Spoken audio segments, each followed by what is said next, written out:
Hey, oh, let it go. Hey, oh, let it go. Hey, oh, let it go. They're forming in a straight line. They're going through a Taiwan. The kids are losing their minds. The bits kick pop. Amy, what the heck are you doing? Oh, hey Walter. I'm just singing the best Ramones song ever, Blitzkrieg Pop. Oh, you poser, of course you only know that song. Shut up, Walter. It's one of their greatest songs. You don't even know. Shut up, man. Yeah, whatever. Why are you even listening to that song in the first place? Well, I'm mainly listening to this because I'm reviewing Rock and Roll High School. Amy, that song isn't even in the movie. I just checked. Wait, the song's not in the movie? Oh.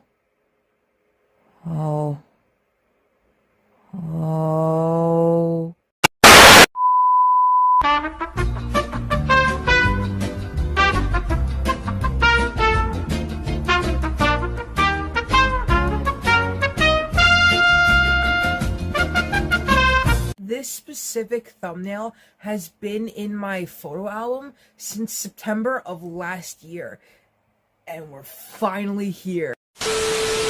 So we all know about this movie, but I'm sure there's like a small percent of people who don't know about this movie, even though there's like a lot of reviews about it, but I've barely seen any for the sequel, which we'll talk about in the next video.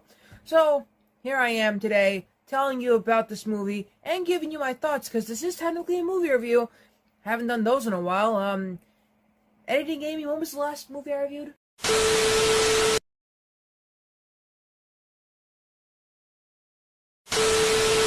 Side note, I've seen Backrooms, gonna see Obsession soon. Might have to review them together because back session. That joke's not funny, man.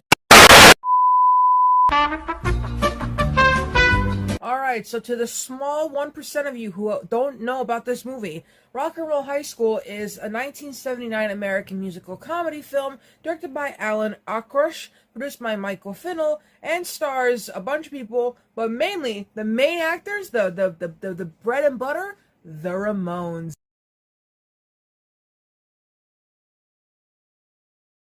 It's 1980. Welcome to Rock and Roll High School. Rock and Roll High School?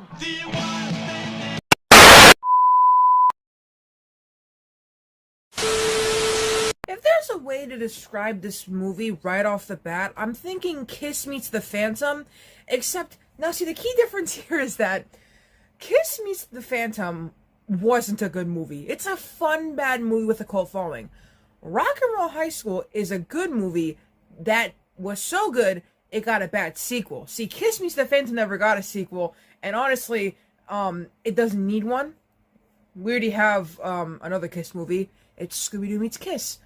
Arguably, really good movie, which, now I'm gonna get on a side tangent. I'm really hoping to one day make a video about Kiss, mainly because, lore-wise, they have powers, and they have comics explaining their powers and showing their powers, and they expand on this lore in Kiss Meets the Phantom and the Scooby-Doo movie. I'm not even kidding.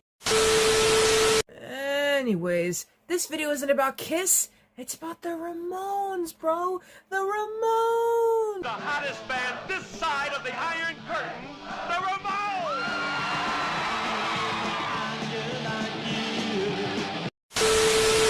So let's not waste any time. Let's talk about the Ramones' first ever movie. I'm 100% sure this is the first ever movie they've done. Rock and Roll High School. Vince Lombardi High School keeps losing principals to nervous breakdowns because of the students' love for one music genre specifically, rock and roll, and also the disregard for education, but mainly rock and roll. I'm 100% sure it's mainly rock and roll. The leader of the students, Riff Randall, is the biggest Ramones fan at the school, and also the worst behavioral problem, with a disciplinary record that fills an entire filing cabinet. She waits in line for 3 days to get tickets to see the band, hoping to meet Joey Ramone so she can give him a song that she wrote for them called Rock and Roll High School. But of course, since this is a late 70s, early 80s movie, the principal is an absolute asshole and takes away her ticket. So Riff and her best friend Kate Rambeau have to find another way to meet their heroes by winning a radio contest. She succeeds in delivering her song to Jerry Ramone, but the next day, the principal and a group of parents actually, attempt to burn a pile of the kids' mostly Ramones rock records. So, you know what? Kinda like Detroit Rock City, which is another Kiss film technically. So, what is the logical response to this? Well, obviously you need to, start a riot. So in response, the students, joined by the band, who are made honorary students, overthrow the teachers and hall monitors to take over the high school, with Principal Togar asking the musicians, "Do your parents know you're Ramones?" When the police are summoned and demanded that the students evacuate the building, they do so. But then the students and the Ramones blow up the school as a final act of youthful rebellion, driving Miss Togar insane. So, now we're getting to the production. Roger Corman was looking to make a modern teen film similar to the ones he made in his early career in the 60s, but with the focus of the current music of the time. The initial title for the movie was called Disco High, and was selected for a story idea from Alan Okrush and Joe Dante. A script was developed by Richard Whiteley, Russ Donvich, and Joseph McBride. During this time, though, the film ran through several different title changes, including Heavy Metal Kids, which I like that one, and Girls Gym.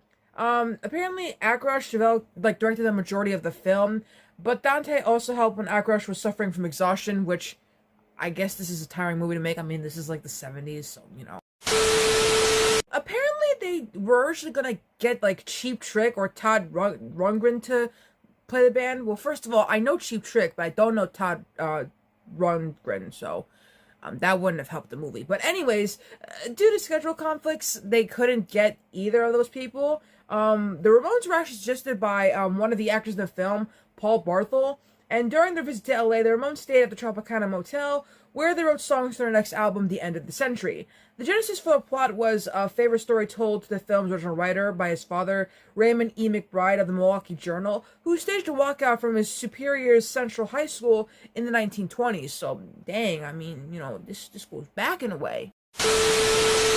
And then this is the rest of the production that I don't really care to, talk about, because, it don't really matter, so we're gonna move on.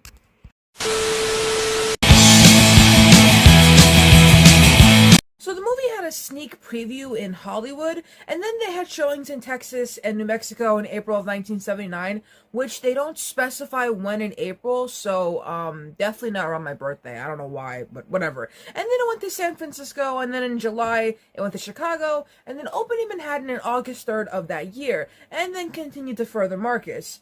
The movie. The movie was originally released on VHS in 1983 by Warner Home Video, and then re-released on VHS in 1996 by New Horizons Home Video. A year later, in 1997, it was issued on DVD. A second DVD release occurred in 1999 from Slingshot, and then shortly a year after Joey Ramone's death in 2001, New Concord produced a third DVD release. And then the film was once again released on DVD in 2005 by Buena Vista Home Entertainment, and it was basically released on DVD a lot in the 2000s. The film was actually part of Shout Factory's Roger Corman Cult Classic series, reissued on DVD in May of 2010.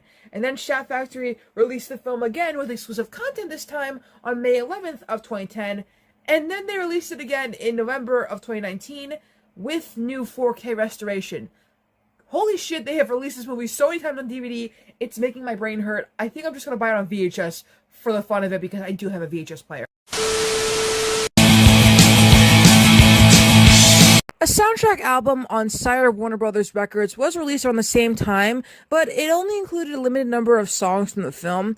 The two main Ramones songs, the title song and I Want You Around, were recorded by Ed Stasium, but remixed by The Devil for the soundtrack album, and the original Ed Stasium mixes were not issued until the compilation album Ramones Mania from 1988 and the compilation album Hey Ho Let's Go The Anthology in 1999 respectively. I hate you so much. I'm gonna crash out. I gotta calm down. I need to go calm down.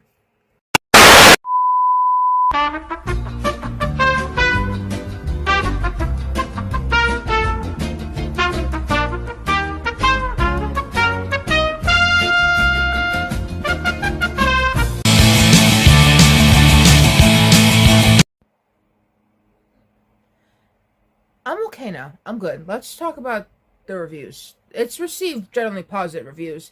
On the review site, Rotten Tomatoes, it's got an 81% out of 27 critic reviews that are positive, with an average rating of 6.9 out of 10. And on Metacritic, it has a weighted average score of 70 out of 100, based on 7 critics, indicating favorable reviews. Apparently, according to the Globe and Mail, the plot owes something to Animal House, which is another movie. Same poster, by the way, looking. I think they got the same artist to draw it. But, whatever. Rock and Roll High School is funnier than Animal House. But something to Beach Blanket Bang... Wait, what the frick is Beach Blanket Bingo? What the frick kind of movie is this? Oh, this is how rabbit holes start. No! I've fallen down another rabbit hole. This is gonna be really bad for my mental health. Anyways, the Boston Globe, opinion that it had the look of Grease, or it has the look of Grease, and the soul of Animal House, and it's better than both, apparently. The anarchic rock of the Ramones electrifies the film with a driving beat that never lets up. The film, unlike rock and roll, is just plain fun. Well, hey now, rock and roll is fun too. Don't get it twisted, okay? Anyways, the AV Club wrote underneath its chipper, anything for laugh grin, Rock and Roll High School, or Rock and Roll is as subversive as teen movies get, with an ending that, for all its absurdity, is still surprisingly shocking. True, by the way. I did not know they blow up the school. I have only watched halfway through the film. I should probably finish the film then, shouldn't I? But I know now they blow up the school. I've seen that clip where they're, like, singing through the hall. Then I have seen the film then. What is this video anymore?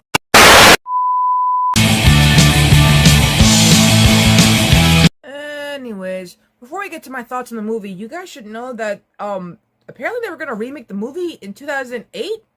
No, actually, I don't know. Okay, so, here's what I know. You guys know I love Alex Winter. Well, apparently Alex was supposed to remake the movie in 2008, and he was hired for a script to remake the movie, but that's literally it. That's literally all we have. And it makes me want to message the man. It makes me want to email Alex Winter. Dear Alex Winter, where's the script for this movie? Is this Lost Media? Is this Lost Media? Does he have it? Someone should go on the Lost Media wiki and put this in. I'm asking y'all now. That's right. Get this video popular so that the Lost Media wiki can help me find this. I bet this is out there somewhere. Anyways, besides that proposed remake, apparently there was like a comic issue take on the film, a 2-issue take on the film released in 1985, written by Bob Fingerman with art by Shane Oakley and Jason Lutz. But since they were unable to require the likeness license for the Ramones, the comic instead featured another band called Melvins, which equally could work. Equally. Anyways, now we get into my thoughts on the film, which, okay, like I said before, I love this movie. It's no surprise. A lot of people who review this movie say they like the movie, and of course, I did compare it to Kiss Meets the Phantom, because I'm pretty sure those two things are linked anyway, you know, intertwined like that. Funnily enough, Kiss Meets the Phantom was released a year before this movie came out, in 1978, so I wasn't kidding when I said these are intertwined in a way. They're both weird movies that would realistically not happen, specifically for Kiss since they have powers in that movie. But also, things blowing up in the 70s does seem like something that would happen. Though I'm not sure about cloning Kiss to make evil Kiss robots. I'm not too sure about that one. But if I had to rate the movie, I'd give it a 9 out of 10. 9 because I don't want to really give it a 10. I think Kiss Meets the Phantom of the Park is 10 out of 10 in my opinion. No notes, cult classic, perfect movie. My review next. Oh, it's coming. Oh, that review's coming one way or another. I'm gonna make it happen. Anyways, buckle up, folks, because while we're not talking about Rock and Roll High School yet, rest assured, it's not Rock and Roll High School. Rock and Roll High School Forever. Where did I put that? Where did it go? Hold on. Where did it go?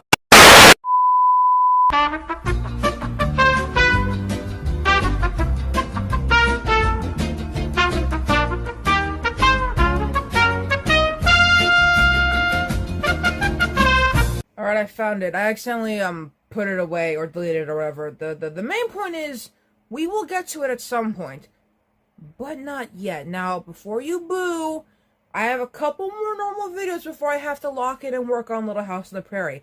Yes, I know, I haven't worked on it yet. I'm sorry. I have a lot going on.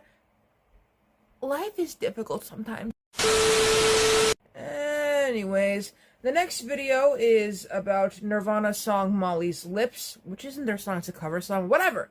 And then the video after that is about Will and Sunny from Days of Our Lives. Right? Days of Our Lives? Yes, Days of Our Lives. Which is perfect because we're still in Pride Month. So, I'm doing a very good job right now.